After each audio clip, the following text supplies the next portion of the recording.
여드름 흉터, 아마 여러분들이 가장 많이 또 자주 걱정하시는 부분일 겁니다. 인터넷에서 흉터에 좋다는 방법들 검색도 해보시고 따라도 해보시는데 시원하게 낫지 않아서 답답한 분들도 많으실 텐데요. 흉터가 없어지지 않는 대부분의 이유는 치료 방향이 잘못됐거나 너무 과하게 반복해서 오히려 피부를 망가뜨렸기 때문입니다. 그래서 오늘은 많은 분들이 여드름 흉터에 대해 잘못 알고 계신 부분들을 바로잡아드리고 흉터 종류별로 진짜 치료하는 방법, 그리고 흉터가 생기지 않도록 하는 근본적인 예방법까지 전부 알려드릴 테니까 영상 끝까지 시청해주시면 꼭 도움되실 겁니다.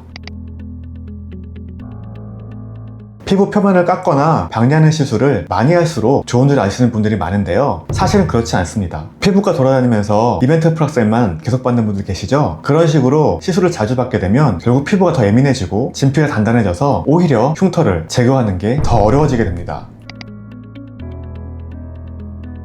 여드름 흉터가 생기는 근본적인 원인은 염증 반응 때문입니다. 흔히들 압출만 제대로 하면 흉터가 생기지 않을 거라고 착각하시는데요, 압출만이 근본적인 염증 해결 방법은 아닙니다. 기본적으로 압출을 해주시고 염증을 잡아주는 방법들을 병행하셔야 합니다. 항생제 연고나 염증 주사를 맞으시고 며칠간 디오덤 같은 패치를 붙여주세요. 그리고 나서 자외선 차단제나 재생크림까지 발라주셔야 흉터를 방지할 수 있습니다.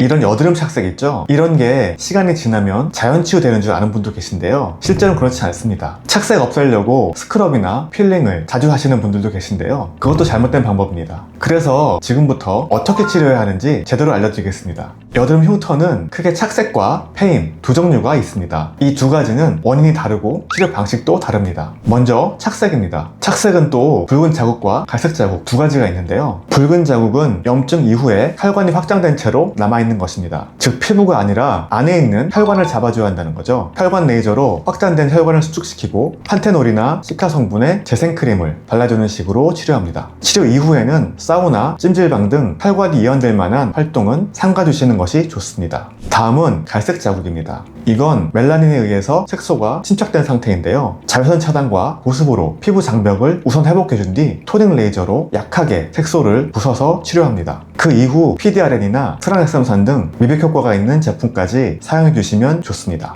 이제 패임 흉터입니다. 패임은 진피 구조가 무너지고 밑에서 유착이 생겨서 끌려 내려간 상태입니다. 크게 세 가지가 있는데요, 생김새에 따라 아이스픽, 롤링스카, 박스카로 구분합니다. 아이스픽은 구멍이 깊고 좁은 유형입니다. 이건 도트 필링으로 흉터 제일 깊은 곳에 약품을 발라 스스로 살이 차오르게 만드는 방식으로 치료합니다. 도트 필링을 하고 나서 피부가 붉어지는 분들이 있을 수 있는데, 그런 분들은 부위를 좀 나눠서 여러 번 시술 받는 것을 추천드립니다. 롤링스카는 둥글게 꺼져 보이고 유착이 잡아당기는 유형입니다. 에어서브션을 통해 유착을 완화시키는 방식으로 치료하는데, 이 방식은 피부 손상이 덜해서 상대적으로 자주 받으셔도 괜찮은 시술입니다. 박스카는 경계가 각져서 음영이 또렷하게 생기는 유형입니다. 이건 먼저 CO2 레이저로 경계를 부드럽게 깎아서 음영을 줄여주고 필요하다면 진피 아래쪽에 필러를 채워서 지지해줍니다. 시술 이후 상처 부위가 감염되지 않도록 신경 써주셔야 합니다. 패임 흉터 치료는 회복이 정말 중요합니다. 시술 후 충분한 회복을 하는 것까지가 시술의 한 사이클이라고 생각하시면 됩니다. 필요한 시술을 하시되 충분한 텀을 두고 홈케어와 병행하셔야 극명한 차이를 보실 수 있습니다. 역시 가장 좋은 건 처음부터 흉터가 생기지 않도록 예방하는 거겠죠. 여드름이 생겼을 때 어떻게 흉터가 생기지 않고 없앨 수 있는지 알려드리겠습니다. 우선 여드름이 생기면 압출부터 해주셔야 합니다.